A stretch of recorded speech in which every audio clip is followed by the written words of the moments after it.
So, as I mentioned in the intro, this is one of my favorite frameworks I've used to really help founders get through a new idea and even think about how they're going to create a competitive advantage in the future. But it didn't really start out this way. As a matter of fact, when I got first introduced to this concept in business school, which I got introduced to a lot of subjects that were like this, it was a standard subject in a strategy class and maybe got brought up elsewhere. I heard it was important for management consulting. And when I was given the introduction, it looked something like the screen you're seeing here. This is from Harvard Business School. It's from the Institute of Strategy and Competitiveness. And they give the 5 forces here. We'll go more into detail there, but I'll first describe why this seemed boring to me. So let me just go read off here what Harvard Business School has said about this. The 5 forces is a framework for understanding the competitive forces at work in an industry and which drive the way economic value is divided among industry actors. First described by Michael Porter in the classic 1979 Harvard Business Review article, Porter's insights started a revolution in the strategy field and continue to shape business practice and academic thinking today. A 5 forces analysis can help companies assess industry attractiveness, how trends will affect industry competition, which industries a company should compete in, and how companies can position themselves for success. So, all of that is technically true. It's a little jargony from like the 70s and 80s. This kind of feels like the sort of thing you would hear a president saying to their, investors during a board meeting from Wall Street where everyone's eyes are kind of half glazed over. And this is how they teach it today, or at least when I was in business school in 2010, this is how they were talking about it. And so this kind of went into the back of my head and I just didn't really think about it. Didn't use it for anything, wasn't really useful. It wasn't until a very intelligent friend of mine, it was actually a computer scientist, but he actually was also an avid reader of business, gave me the original source material here. And this book taught me a very important lesson about reading source materials because everything I knew about Porter came secondhand. It came from business schools, it came from Harvard Business School articles. I didn't read his material. When I actually sat down and read his material and read it was like the first quarter of the book, it finally snapped in why this was so important. It's like I read his material. It wasn't like he's a great writer. It wasn't like he was writing this in a way that was like mind-blowing. But what it did, it made me realize, oh my God, this is one of the best tools we have for entrepreneurs, founders, people who are looking to move into industries to quickly and accurately understand what are the problems that are going to stop them from becoming cash flow positive. What are the things they need to be worried about? And is the opportunity they're looking for a stinker, right? So I'm going to start off trying to convince you this is a good idea, but first starting with what we do today, right? So if an entrepreneur is thinking strategically about their business, they're thinking, oh, what business I want to go into. First off, most founders don't really think this way. Usually it's a lot of gut feel and direction. And again, like sometimes that works, but even if you have a good gut feel, you want to have validation that you're going in the right direction, right? And you want to bounce it off of people to know you're doing well. And usually you have simple business plans on back of the napkin, right? You write down, oh, here's revenue, here's profit, here's this. I don't think I have many competitors, that sort of thing, whatever. If you go really into detail though, you might create something that looks like a profitability analysis, right? And so you might get something that looks like this, right? Where you take a look at a business, you got lots of numbers and graphs and charts. There's just a random graph, right? But you can see this doing for the business where it's like, oh, I need to see how profitable this business is going to be. So I'm going to build a financial model for this, right? Or I'm going to go through the numbers. I'm going to make assumptions about my competitors, how many folks we can get there. And this is the majority way people like to think about profitability in their business, in their organization. At least from the folks I talk to, if they're going to do this sort of strategic thinking, this makes them feel comfortable. And it looks good. It's got good math in it. There's, all the numbers are right. You can do that. But the thing that Porter understood and really brought to the field on why it became so popular, right? Why this is taught everywhere is because the factors that are going to most impact your profitability numbers, your margin, your revenue, your sales, how widely distributed you're going to be, you're just looking at one factor. It's not just going to be the business, it's going to be the market. So there's another graph here. You've probably seen this. This is a supply and demand curve. Basically, if you take a look at the quantity and the price here, you can define, at a very high price, the demand is very low, you're not going to have much demand for the product, so you're not going to sell much quantity to it. And then you basically move down the curve where if you sell at a very low price, you're going to have a very, very high quantity, right? That's the idea. And the same for supply, right? At a very, very low price, there's not going to be much supply because not many people are going to sell it. At a very, very high price, you're going to get some quantity. And then you meet somewhere in the middle, right? And again, depending on if your different market factors, different things create different graphs.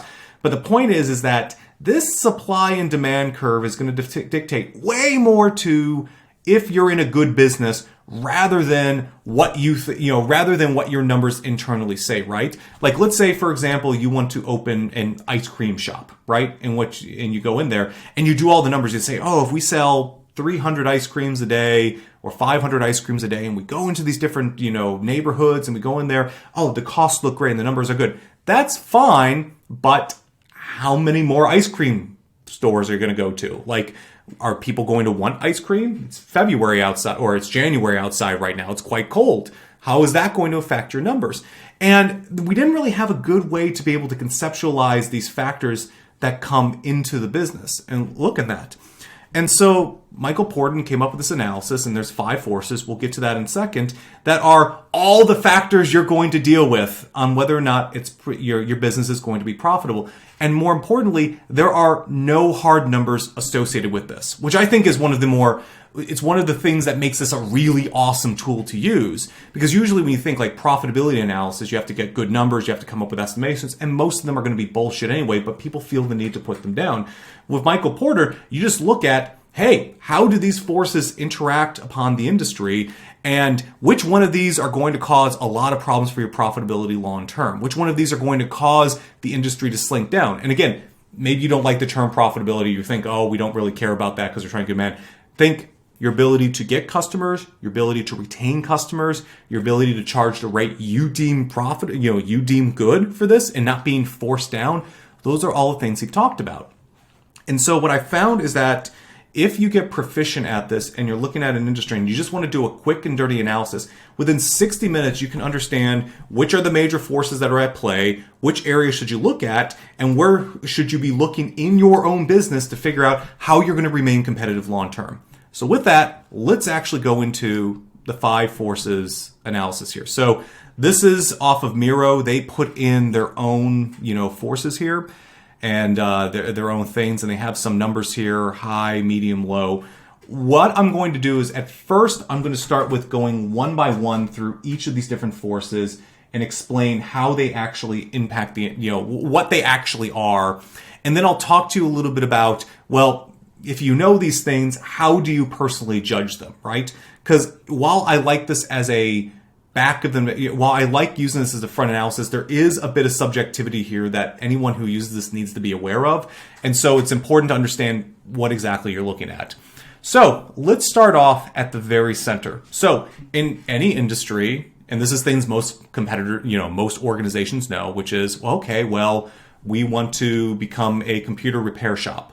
Well, the first question people ask is, well, how many competitors are there, right? And you go out. And you can think of them in a number of different ways. And there's lots of good frameworks to think about it. You have direct competitors like, oh, I'm going to open up a store on this block here, but there's one 2 blocks away, and maybe there's another one out there that's like a direct competitor. Maybe there's a shop in the area where people allow people, folks to send in their computers. Maybe they don't have a storefront, but they have that access. That's a direct competitor. You have indirect competitors with people, that like, if I need to go get it repaired, maybe I'll go buy a piece and do that, right? It's a little bit different, but you think of those sorts of analysis. What the center is trying to tell you, it's trying to look at what's the rivalry among existing competitors that already exist. This is the easiest place to start, and usually where folks don't really have to conceptualize. If you're moving into a market, you kind of know who the players are already there. You kind of have a sense of whether or not folks are around and whether or not they're going to have, they're going to have problems with you selling, right? It's pretty good to direct, it's pretty easy to figure out where that is. And this is the start, and it's pretty straightforward. If you have no competitors and there's not a lot of people in there, means that you can charge a decent rate and you're not going to have a lot of competition pushing it down. So you're going to do pretty well, at least in this sphere. But if you have lots of competitors, right, if you're trying to open up a fast food joint on like that, that picture of that stops at, that corner in the United States where it just has tons and tons of people just sitting out there, right, or tons of fast food just kind of all jammed together. And it's like, I want to go open up a fast food joint there. You're probably not going to be as profitable, right? Rather straightforward. And you can see that some people put these factors in here and see what does it look like and how does that affect profitability. But there's two others that have to deal directly with, I'll call it competition, right?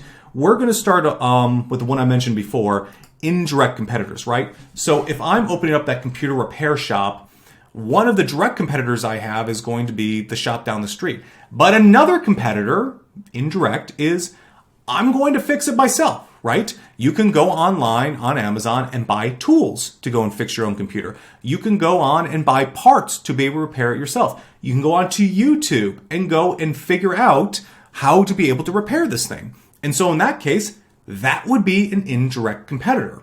You also have other folks who their computer breaks down and maybe they just go buy a new one, right? Or they go out and say, I don't care. I'm just going to go off and put it off to the side and I'm not going to deal with it anymore. So instead of getting their computer, repaired, they just go and upgrade, right? Automatically, right? And there's certain devices that's cheap enough for you to be able to do that. What you're trying to distinguish here when you put these things down is you're trying to figure out how much of a threat really is that, right? And this is where you have to be honest about the state of the industry, right? Where if you're a computer repair shop and you're talking about really easy to fix devices, or maybe they're like, maybe you do fix computers for developers or things of that nature, right? You may decide, you may say, even though this is an indirect competitor, it does have some factor. Most of the developers we know rather have someone else fix it, particularly if we have a better service, better quality, whatever it looks like. That may be fair, but you have to consider what that actually looks like. And for another industry, it's pretty straightforward. It's a lot easier to see, right? I'm going to open up a fast food joint on this corner. Indirect competitor is, I can go to the grocery store and I can buy my own meal, right?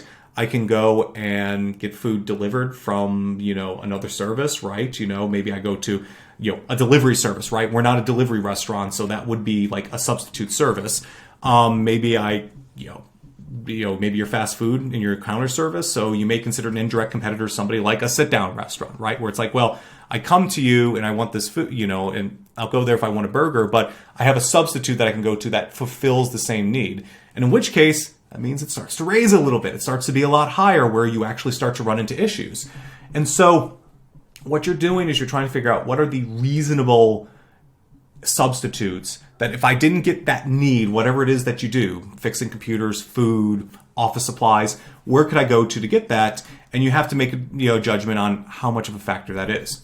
Moving up to the top now, we look at threat of new entrants. So this is almost like people sitting on the sidelines is what this is. So for example, let's say you got to an industry and you got to AI first. You used LLMs and you understood it and you realized, hey, if I go and do this cool thing with this, right? Maybe it's image generation, right? Or you created a great LLM raptor and you're the first one in the market to do this. There's no direct competitors.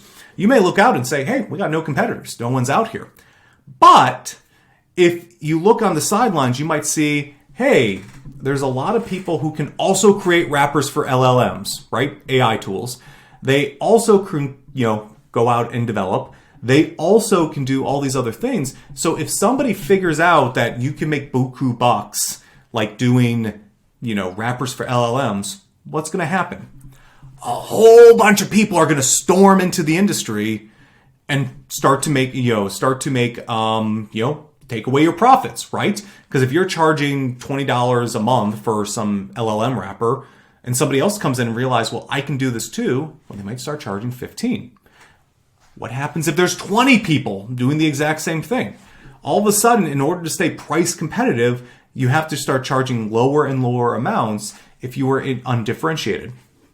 Now, the threat with new entrants is that most founders tend to think, oh, well, we're different. We have this big competitive advantage that they can't compete with, or, oh, our clients really love us or whatever. During the sort of analysis, you don't care about that sort of thing. it's important when we're thinking about your strategy and your competitive advantage on where we're going to go to. But for the purpose of this, you have to be pretty brutally honest and say, actually, yeah, it doesn't cost any money to get into this industry. Everyone has access to cloud servers. Anyone who reads the docs on OpenAI is going to know how to do this. So, yeah, it's a pretty high threat. And that's how you analyze this, right? You throw in these, you throw in these early factors, you collect them together, and you say, what does it really look like? What's the state of the material? What's the state of the industry from at least new entrants? So these talk about how people act, your availability of different service providers in whatever industry, and other services that you can go elsewhere, right? Indirect competitors, substitutes. So that is that vertical here. But when you switch over to this side, it's a bit different, because what Porter cares about, and what anyone who does this analysis really cares about, is what is the profitability going to look like long term? And two major factors on whether or not you can remain profitable is what's the bargaining power of the buyers and what's the bargaining power of the suppliers. So I'll give you an example. Let's take that LLM wrapper, for example, right? And it's like, hey, we have an LLM, we wrap it for your private data, or we use some extra data, weather data, whatever. You come up with a product there, and maybe you're the only competitor, and maybe there's a good reason you're the only competitor there, right? Maybe you have some sort of special technology, maybe there's a new way you do it, maybe you have talent that no one else has, which is phenomenal. But let's say you park that right on top of OpenAI. That's right on top of OpenAI's LLM. You don't substitute any others. You rely 100% on OpenAI's technology to be able to provide that for you. Well, that's a rather precarious position, because you're an AI company and you only have really one AI provider you can go to, and maybe there's a good reason for that. Maybe it's the best. Other tools can't do that. So you have that, you have that relationship that you can't move away from. So one day, let's say you get boku bucks, right? You're $1 billion company, you're bringing in revenue, you brought all these weather organizations in, or you did something crazy there, right? Where it's like, yes, you got this great weather, but OpenAI is your only provider. Well, all of a sudden, they may see how much money you're making, and they may go and say, actually, we need to raise rates, or you're doing something against the terms of service that we don't like, so we're going to cut you off from that service because we don't like it, right? And again, there's legal battles to be done. You can say it's bullshit. We don't care about that in this analysis.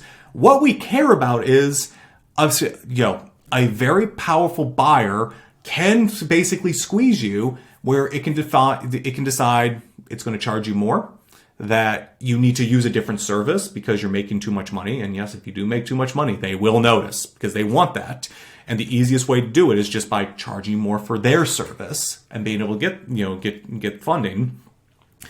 Or you have a factor where it's like they just don't want you using their service anymore, right? You think about it with the Twitter fire hose. This is exactly what happened about, I think, 9 years ago now, where Twitter had an open API. Lots of companies were going out and people were using it, but they got all their data from Twitter. And one day Twitter cut off the API, and guess what? A bunch of businesses died that day.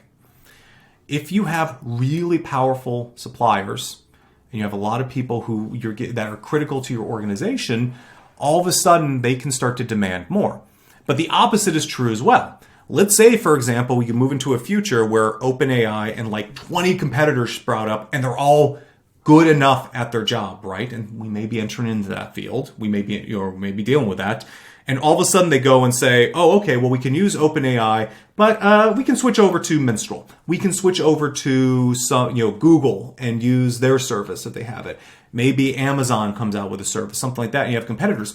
All of a sudden, if OpenAI starts to play those games, you as a company can tell them to go pound sand, because we don't really need you. We have many competitors. We'd like to work with you, but it has to be at the right price. That's why it matters, because if you have a really powerful supplier, it will squeeze the industry.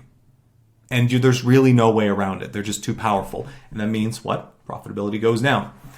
This is true from the other side as well. And this is almost a symmetrical relationship, right?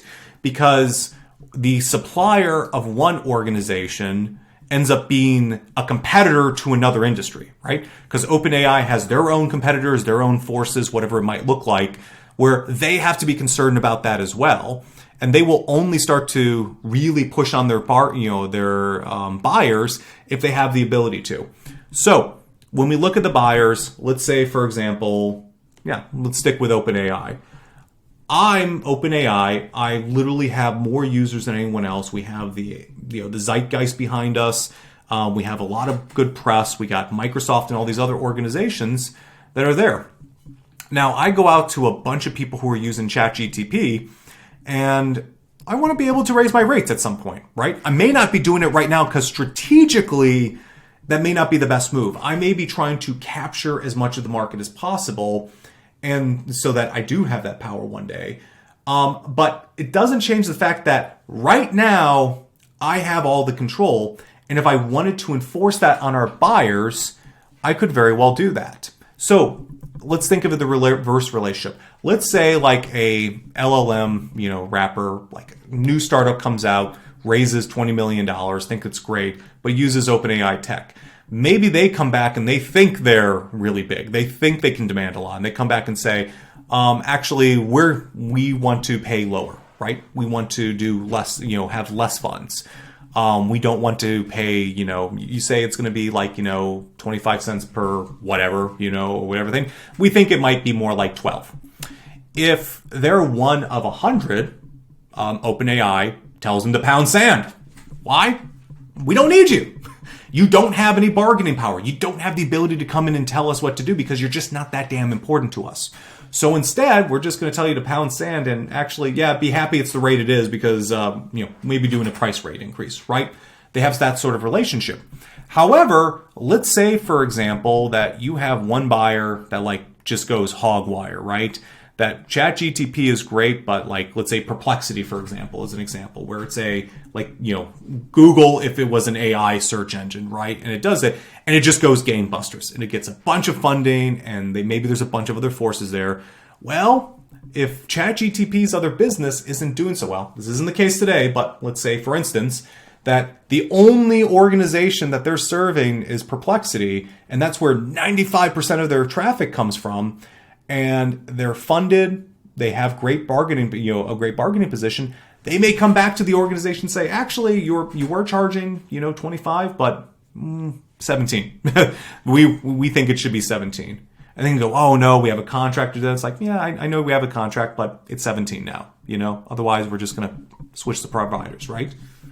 If you have really powerful buyers, they can do that to you. And that's true for the entire industry. Think about if you're a supplier and Walmart is your biggest seller, right? What happens there? You go in, if you don't know the Walmart negotiation experience, I'll give it to you, I'll tell you what I've heard. You go into a big corporate office, they put you into a concrete room like an interrogation. You're going to have a guy who has been trained for a decade, maybe 2 decades, who has negotiated across every single one of their lines that they have, right? They are sharks in that industry. And they will come in, and you have a number in your head where you think, I'd like to sell it for $7.49, right? Let's say I'm selling some good or whatever. And they'll come in and say, nah, I think it's, $6.85, right? Everyone freaks out because we can't do that amount. It's like, well, actually we can do, our volume is, we anticipate we're going to sell 100,000 of these things, right? If we go into Walmart, but your margin is too high and you can't do that. Well, what can you do? Well, you don't have to be at Walmart, right? And you can go elsewhere. Certainly people choose that option. On the other hand, you're not at Walmart. You're not in the largest retailer in the world. And if you have a good where they have their customer, if you have a product that have those customers, there's not a lot you can do to negotiate with that. So in that particular case, that would be a very high bargaining power. And what does that mean? It comes in and it affects your profitability on this industry. Now, zooming out to the entire picture, what I just described to you are all the major forces that would impact what profitability looks like for your industry. There's been theorized that there may be a 6th one, like technology or innovation. I don't necessarily agree with that because tech and innovation are just kind of factors on threat of new entrants and more substitutes than anything. But this is really it. and you kind of got a whole grasp of what's going on with this industry.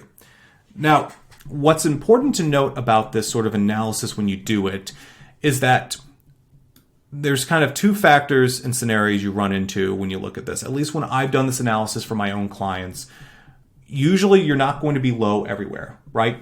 Low everywhere would define a really, really very, very well protected industry. And literally, unless you have a government regulation telling you no one else can come into this industry, no one else can go into it, right? And it's stopping competitors and people have to use you. Think like the post office, right? No one else can start a post office. Your supplier, you are the US government, so all suppliers want to work for you and everyone has to use you, so your bargaining power isn't there. That's going to be almost never. You're not going to see that. However, it is not unlikely to see a few mediums on this sort of analysis, right? That, you have some competitors you have to worry about, so that might be a medium. In this particular case, they say you need, capital requirements are up there, but the market's easy to ask a low startup cost product differentiation. That might be high, but it could also be low, right? If you're working in quantum computing, for example, you may not have a lot of competitors because there's just not a lot of people who can afford to spend that much or figure out to get the resources, right, to be able to compete in the space. So threat of new entrants might be low, might be medium down here. Substitutes might be, medium or high, something, in that area could also be low as well. You might have a few mediums. If you run into that area or you have one high, but it seems manageable and a few mediums, what that starts to tell you is where do you need to be protecting yourself, right? Because if I'm running an enterprise and I haven't done an analysis yet and all of a sudden I see, we have some pretty powerful suppliers running our organization. We're using ChatGPT for basically everything. And our entire tech stack is on AWS right now, and it would be a very high cost to switch over to something else. All of a sudden that starts to tell you where those challenges are going to come from. Whereas if you start to raise your rates, if you start to become more profitable, you might be forced into a situation where Amazon just wants to be paid more now. And if you're not making a lot of money to start and Amazon says you need to do this, well, you're going to have to pay them. And if you're not in a situation where you can raise your rates and your customers are going to pay, right? If you have a lot of existing customers where you're already on the razor's edge, it's a really bad situation to be in. And so you might be able to figure out what suppliers are. If you don't have a lot of existing customers, but there's a lot of threats sitting on the side, you realize if I remain undifferentiated, if I don't have a product that my customers clearly say, you are different, you have a right brand, you have a good product, it's the high quality, you don't have let's say you haven't gotten to the customer's brain, and all of a sudden a bunch of well-capitalized competitors come in, that's a big threat.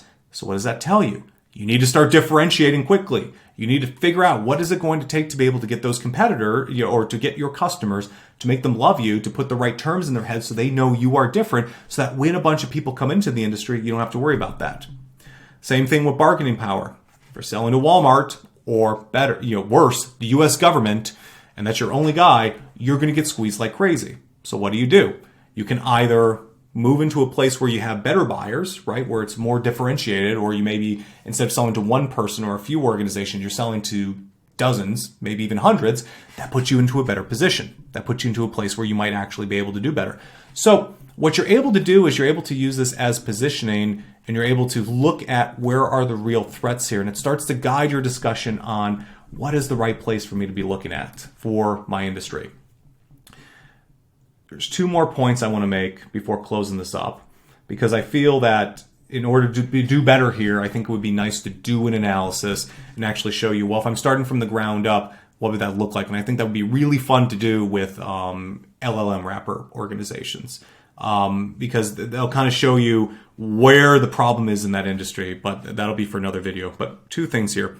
Number one, you're always going to have medium, high analysis. That's going to be a problem for everyone, right? But only one of these being very, very high can destroy an industry. There is a lopsidedness here. Usually when people do this analysis, right, at the very much, there's very low, low, medium, high, very high. If it's very low or low, you don't think there's a credible threat from that side. You know, like if you're the grocery store, for example, like your threat of substitute is eating out all the time. Well, again, that might be a medium threat, right? But if you sell healthy food, for example, eating out is way less of a threat. And gardening would be your only other alternative. So you're like, nah, if you're selling healthy, fresh food, your substitutes are quite low here. You tend not to care about those. You want to make sure they're covered, but you don't really care. It's when you start to get up to high or very high that should be significantly concerned. On any one of these factors, that can be a killer for for your business. And as I'm looking here, right, I don't know what analysis we're looking at here, but this is a stinker of an industry.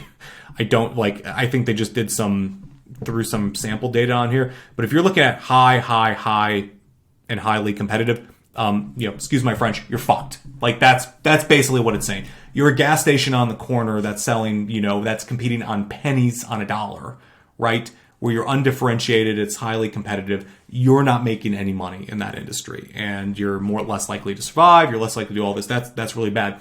But let's say this wasn't the case, and it was like threat of new entrants is rather low. You don't have a lot of competitors because maybe it's highly specialized, and you don't have a lot of ability to find others. You don't have a lot of big suppliers. You have a few, but they're not that much of a threat. You have a substitute. But let's say like you're selling only to the U.S. government, and all your competitors are only selling to the U.S. government, that is a very high threat to your industry. Because the better you do as an organization, and if you're getting profitable and you're selling to a government that can tell how much money you're making, that has RFPs that define the terms, you will get squeezed and squeezed and squeezed where you're never quite breaking through. You might still do good. It may not be catastrophic to the organization if you have one very high. Sometimes it is, but even if it's very high and everything else is going well, you're going to be feeling that pressure constantly. You'll be running an organization for a decade and still thinking, God, the fucking government still keeps squeezing us. They got a 23% discount last year. Now they're saying it's 27. They're going to change vendors. My family's been in that situation. Our family business has been there, right? And so that can really hurt your organization. That can hurt your profitability. And so to wrap up, over the course of an hour, you can sit down and start to look at this. And I wouldn't call this a purely objective analysis, because the final thing I'll mention is that you have to choose your industry quite carefully here and what industry you're in.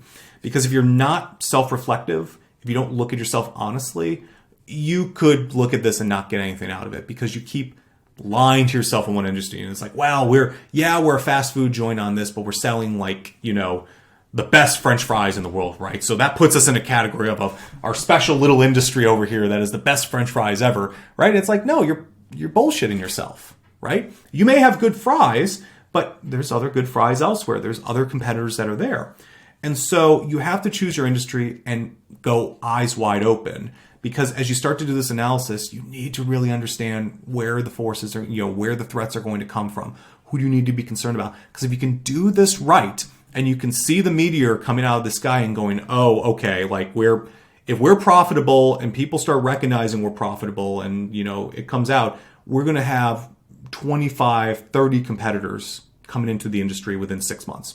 We know that's going to happen, right? So that doesn't mean it's a death sentence. What it means is prepare for it.